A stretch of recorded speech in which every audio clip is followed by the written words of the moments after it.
നമസ്കാരം. ഈ വീഡിയോ എൻ്റെ മറ്റേ ചാനലിൽ കിടപ്പുണ്ടായിരുന്നു, പക്ഷേ അത് ഡിലീറ്റായിപ്പോയി.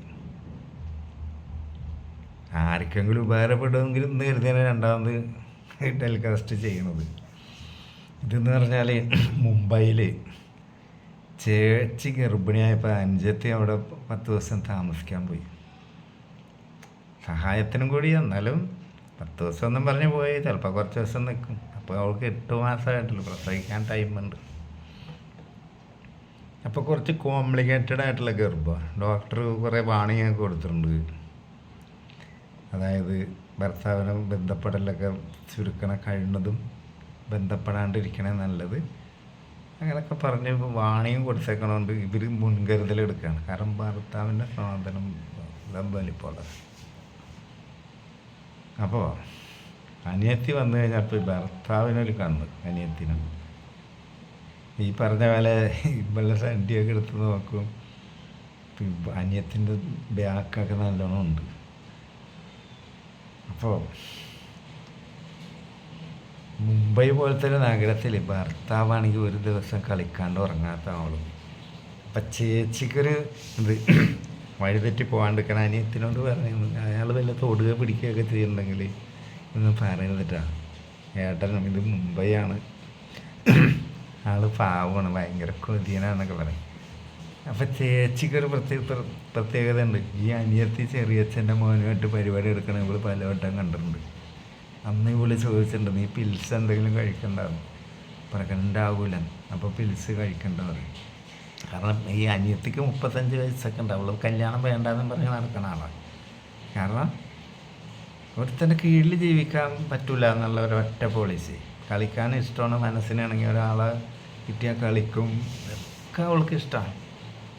അപ്പം പിന്നെ സ്വന്തം ഭർത്താവിന് വേണ്ടി ഒന്ന് റെക്കമെൻഡ് ചെയ്തതാണ്. എന്നിട്ട് ഭർത്താവിന് ഇവൾക്ക് സിഗ്നൽ കൊടുത്തിട്ടുണ്ടെന്ന് തോന്നണ്. ഒരു ദിവസം ഇവർ രാവിലെ ഒരു 11 മണിയൊക്കെ ആയപ്പോൾ ബോഡൊക്കെ കഴിച്ചു. 3 നാളും കഴിക്കലില്ല. അപ്പോൾ ഇവള് ഗർഭിണി ആയതുകൊണ്ട് അവൾ കഴിച്ചില്ല. ഈ ചേച്ചിയുടെ ഭർത്താവും അനിയത്തിയും കഴിച്ചു. കുറച്ച് നേരം കഴിഞ്ഞ് ഇയാൾ പുറത്ത് പോയി വന്നുവെച്ചു, നീ കുടിച്ചിട്ട് നിനക്ക് സ്മെല്ലുണ്ടാന്ന് നോക്കട്ടെ, വായ തുറന്നപ്പോൾ എന്താ ചുണ്ടൊന്നായിട്ട് ഇയാൾ വായിലാക്കി തുടങ്ങി. വിടല്ല, നെറ്റിയാണ് പിടിച്ചത്. അപ്പോഴാണ് ഇവള് ചേച്ചി പറഞ്ഞതൊക്കെ ഓർത്തത്. തൊടുക പിടിക്കുക ചെയ്താൽ മുണ്ടരുത് എന്നൊക്കെ പറഞ്ഞ്. ഏതായാലും പെണ്ണല്ലേ, ഒരു ആണ് ചുംബിക്കുകയൊക്കെ ചെയ്താൽ കൺട്രോൾ പോകും. അങ്ങനെ ഇവളുടെ ടോപ്പ് ടീഷർട്ടാണ്, അത് തലവഴി ഊരി മലമേലൊക്കെ പിടിക്കൽ തുടങ്ങി. എന്നിട്ട് അവിടെ കട്ടിലിൻ്റെ ബെഡ്റൂമിൽ നിന്നാണ് കട്ടിലിൻ്റെ അവിടെ കിടത്തിയിട്ട് ഇവളുടെ സ്കേർട്ട് ഷർട്ടി മൂരിയെടുത്തു. അവിടെ ഒരു കസേര വലിച്ചിട്ടിരുന്ന വെച്ചാൽ ഇയാൾ സംഭവം തിന്നൽ തുടങ്ങി പെണ്ണിൻ്റെ. അതോടുകൂടി പെണ്ണ് വികാരം പൊട്ടി ഒലിക്കാൻ തുടങ്ങി. ആകെ രണ്ടെണ്ണം അടിച്ചിട്ടില്ല, നാണമൊക്കെ പമ്പായിരുന്നു. ഇയാളുടെ സാധനമാണെങ്കിൽ ഒരു 1.5 സാധാരണ മനുഷ്യൻ്റെ സാധനമല്ല. ഇത് നല്ലോണം ഒലിക്കൽ തുടങ്ങിയാലേ കയറ്റാൻ പറ്റുള്ളൂ. പിന്നെ പെണ്ണുങ്ങളുടെ സാധനത്തിനൊരു പ്രത്യേകത ഉണ്ട്, എത്ര വലുതും കയറും, പക്ഷെ അത് ആക്രാന്തം കാണിച്ച് കയറ്റാൻ പാടില്ല, മെല്ലെ സ്ലോയിലേ കയറ്റാൻ പാടില്ല. ഫുള്ള് നേക്കിടല്ലേ. അത് തേച്ച് മെല്ലെ പാളി നോക്കിയപ്പോൾ ഇവിടെ പണി നടക്കുന്നുണ്ട്. ഒരു കൗതുകത്തിന് നോക്കിയെന്ന്. അപ്പം എൻ്റെ ഭർത്താവ് ചേച്ചിനെങ്ങനെ നോക്കിയപ്പോൾ ചേച്ചി പറഞ്ഞ് മെല്ലെ മെല്ലെ ചെയ്താൽ മതി. അല്ല, അതിന് മുമ്പും വാണിംഗ് കൊടുത്തിട്ടുണ്ട്. അവളെ ചെയ്യുമ്പോൾ ഞാനവളോട് സൂചിപ്പിച്ചിട്ടുണ്ട്, തൊടുക പിടിക്കുക ചെയ്താൽ പ്രശ്നം ഉണ്ടാക്കരുതെന്ന്. അവളൊന്നും എതിർപ്പ് പറഞ്ഞിട്ടില്ല, പക്ഷെ അവളെ വേദനിപ്പിക്കരുതെന്ന് വാണിംഗ് കൊടുത്തിട്ടുണ്ട്. കാരണം ഈ സാധനത്തിൻ്റെ വലിപ്പം ഇവൾക്ക് അറിയാലോ. ഇയാൾ മെല്ലെ മെല്ലെ നല്ലോണം വലിപ്പിച്ചിട്ട് 2-3 പേരെല്ലൊക്കെ കയറ്റി ഒന്ന് വികസിപ്പിച്ചിട്ടാണ് സാധനം കയറ്റി. ഇത് മെല്ലെ അതിൻ്റെ തലപ്പ് കയറിയപ്പോൾ തന്നെ പെണ്ണിൻ്റെ കണ്ണ് തള്ളൽ പറയും. പക്ഷെ കുടിച്ചിട്ടുണ്ടല്ലോ ഇയാൾ മെല്ലെ മെല്ലെ. ഇയാൾ ഇവളെ കട്ടിലുമേ കിടത്തിയത് ശരിയാവില്ല. അയാൾ മേശപ്പുറത്ത് കൊണ്ടുവന്ന് കിടത്തി. അതാണ് ഇയാൾക്ക് നിന്നിട്ട് പൊസിഷൻ നോക്കുകയാണ്. ഇയാൾ ഫസ്റ്റ് എൻട്രി ആകുമ്പോൾ ഇവളെ വേദനിപ്പിക്കാണ്ട് ചെയ്യാൻ വേണ്ടി ഇവളെ കോരി എടുത്തിട്ട് മേശപ്പുറത്ത് കൊണ്ടുപോയി കിടത്തി. എന്നിട്ട് കാല് രണ്ടും ഇങ്ങനെ വളച്ച് വെച്ചപ്പോൾ ഇയാൾ നിൽക്കുമ്പോൾ പൊസിഷൻ കറക്റ്റാണ്. അങ്ങനെ മെല്ലെ ആ മകുടം മാത്രം മെല്ലെ കയറ്റിയപ്പോൾ ഇവള് ഒത്തിടാനുള്ള പരിപാടിയാണ്. അതിൽ പിന്നെ ഇയാൾ എന്ത് ചെയ്ത് കുറച്ച് വാസലിനെടുത്തിട്ട് തേച്ച് നല്ലോണം ഒരു വഴുവഴുപ്പുണ്ടാകാം. എന്നിട്ട് ഇവള് രണ്ടെണ്ണം അടിച്ചിട്ടുണ്ടല്ലോ, നല്ലോണം ഒന്നും കൂടി വികാരം വരുത്തിയിട്ട് നല്ലോണം വലിക്കലും തുടങ്ങി. അങ്ങനെ മെല്ലെ മെല്ലെ പകുതി കയറ്റി പിന്നെ കുറേ ടൈം കൊണ്ട് ഫുൾ എൻട്രി ആയി. അപ്പോഴേക്ക് ഇവൾക്ക് അനങ്ങാൻ വയ്യ. പിന്നെ ഇവളുടെ കണ്ണിൽ നിന്നൊക്കെ വെള്ളം പൊട്ടൽ തുടങ്ങി.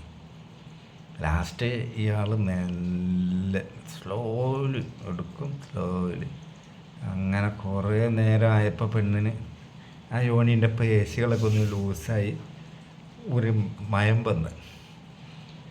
ടൈം കുറേ പിടിച്ച് ഇയാൾ മെല്ലെ കയറ്റും, കുറച്ചിങ്ങനെ എടുക്കും, പിന്നെ കയറ്റും, കുറച്ചിങ്ങനെ എടുക്കും. പിന്നെ ഇങ്ങനെ ആയപ്പോൾ കുറച്ച് ലൂസായി സാധാരണ പോലെ. ഒന്നാമത്തെ ഇവള് പേടിച്ചിട്ടുണ്ട്. ഈ സാധനത്തിൻ്റെ മകുടം കയറിയപ്പോൾ തന്നെ വലിപ്പോയി. പിന്നെ അവളുടെ മൈൻഡ് സെറ്റായി യോനി ലൂസാവും. യോനീൻ്റെ സ്ട്രക്ചർ അതാണ്. എത്ര എലാസ്റ്റിസിറ്റി ഉള്ളൊരു സാധനമാണ് യോനി. എത്രയും വികസിക്കും. അതല്ലേ ഒരു കുട്ടീൻ്റെ തലയൊക്കെ അതിലേ പോരണത്. അപ്പോൾ ഇവളുടെ മൈൻഡ് സെറ്റായി. ഭയം പോയപ്പോൾ നല്ല എൻട്രി ആയി. പിന്നെ ആളിയെ പെരുമാറിയില്ലേ, പെണ്ണിനെ കളിച്ച് പിന്നെ പോരോളം ഒരു സൗകര്യം കൊടുത്തിട്ടില്ല. കാരണം ഇവളെൻ്റെ ഗേൾ ഫ്രണ്ടാണ്. ഞാനും അവളായിട്ട് പോകാത്ത സ്ഥലങ്ങളിൽ ഹൈദരാബാദ്, ബാംഗ്ലൂർ, മൈസൂർ ഒക്കെ പോയിട്ടുണ്ട്. ഞങ്ങൾ പരിപാടി എടുക്കുന്നുണ്ട്. രാമോജി ഫിലിം സിറ്റിയൊക്കെ കാണാൻ പോയിട്ട് ഞങ്ങൾ ഹൈദരാബാദിൽ 3 നൈറ്റ് താമസിച്ച്.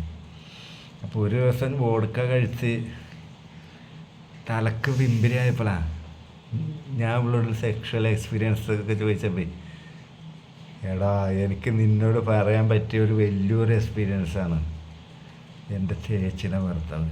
ഇപ്പം ഞാൻ പറയും രസമുണ്ട് കേൾക്കട്ടെ പറയും. അപ്പോഴാണ് ഈ അളിയൻ്റെ സാധനത്തിൻ്റെ വലിപ്പവും ചേച്ചിയുടെ ഗർഭവും അയാളെ സ്വൈര്യം കൊടുക്കാണ്ട് പോരുവളം കളിച്ചതും. അപ്പോൾ ഇവൾക്ക് എറണാകുളത്ത് ഗവൺമെൻറ് ജോലിയാണ്, ഇവർ തലശ്ശേരി ഭാഗത്താണ്. ഇപ്പോഴും എപ്പോഴെങ്കിലും അവർ നാട്ടിൽ വന്നാൽ ഇവളെ കൊച്ചിയിൽ നിന്ന് എറണാകുളത്ത് നിന്ന് അങ്ങോട്ട് വിളിക്കും. എന്തിനാണെന്നറിയാം, രാത്രി കൂടെ കിടത്താൻ. ചേച്ചി സപ്പോർട്ടാണ്. ഇവൾക്ക് ഇൻട്രസ്റ്റാണ്. കാരണം ഇത്ര മുഴുത്തൊരു മുതൽ എപ്പോഴെങ്കിലും റയറായിട്ടല്ലേ കിട്ടുള്ളൂ. അപ്പോൾ ഒരു വെറൈറ്റി, ഒരു ചേഞ്ച്. അങ്ങനെ ഇവളുടെ സ്റ്റോറി കേട്ടപ്പോൾ ഉണ്ട്. ഞാൻ പറയാം എൻ്റെ അടുത്ത് അത്രയൊന്നും വലിപ്പമില്ലല്ലോ, അപ്പം നിനക്ക് അത്ര മുഴുത്ത സംഭവമൊക്കെ കിട്ടിയ ആളല്ലേ നമ്മുടെ ഈ ചെറുത്. അപ്പം എൻ്റെ അത്ര മോശമൊന്നുമല്ല, എന്നാലും ഞാനൊരു എളിയവനായി. ഇതൊക്കെ ഈ ചെറിയ സംഭവം നിനക്ക് എങ്ങനെ സാറ്റിസ്ഫൈഡ് ആക്കണമെന്ന് വെച്ച് അതിൽ എൻ്റെ മോന്തൊക്കെ ഒരു അടിയെന്ന് പോടാ, നിൻ്റെ കളി അതൊരു വെറൈറ്റിയാണ്. എന്നേൽ 15 വയസ്സിന് ഇളയതാണ്, പക്ഷേ അത് വെള്ളമടിച്ച് തന്നെ ഇടാന്നേ വിളിക്കുള്ളൂ. മനസ്സിലായോ? അവളും ഞാനിവിടെ കളിച്ചത് ഞാൻ അടുത്ത വീഡിയോയിൽ അല്ലെങ്കിൽ കുറച്ച് ദിവസം കഴിഞ്ഞിട്ട് പറയാം. അപ്പം ഇത്രയൊക്കെ ഉള്ളു മനുഷ്യൻ്റെ ലൈഫ്. ഈ പെണ്ണിൻ്റെ സാധനം, ആണിൻ്റെ സാധനം പരിപാടിക്കുള്ളത് തന്നെ. ആൾക്കാരെ കൊണ്ട് പറയിപ്പിക്കാണ്ട് ചാൻസുകൾ കിട്ടിയാൽ നാശമാക്കരുത്. എനിക്കത്ര അഡ്വൈസുള്ളത്. സെക്സ് കൂടുതൽ നടന്നാൽ നമ്മുടെ നാടിനാണ് ഗുണം. അപ്പോൾ ഇവിടെ പെണ്ണുങ്ങളെ ബലാത്സംഗം ചെയ്യൂല, പിഞ്ചു കുഞ്ഞുങ്ങളെ ഉപദ്രവിക്കൂല. ഈ കിട്ടാണ്ട് നിൽക്കുമ്പോഴാണല്ലോ എന്ത് സാധനത്തിനും ഡിമാൻഡ്. അതാണ് ഞാൻ പറഞ്ഞത്. സെക്ഷൽ ഫ്രീഡം വേണം, അവൈലബിലിറ്റി വേണം. ഏതായാലും ഇപ്പോൾ നമ്മുടെ നിയമമൊക്കെ അങ്ങനെയല്ല. ഈ പരസ്പര സമ്മതത്തോടുകൂടി ലൈംഗിക ബന്ധത്തിൽ ഏർപ്പെടാൻ പറ്റുമെന്നെങ്കിലും അവിടെ വരെ എത്തിയല്ല നമ്മുടെ നിയമങ്ങൾ. അതേപോലെ ഇനി മനുഷ്യന്മാരും ഒന്ന് ലൂസാണ്. ഒരു കളിയൊക്കെ കളിച്ചാൽ പ്രശ്നമാക്കണ്ട എന്നുള്ള ചിന്ത ഒരു മനുഷ്യർക്കും തോന്നണം. മനസ്സിലായ? കൂടുതൽ വിവരണം അടുത്ത വീഡിയോയിൽ. നമസ്കാരം.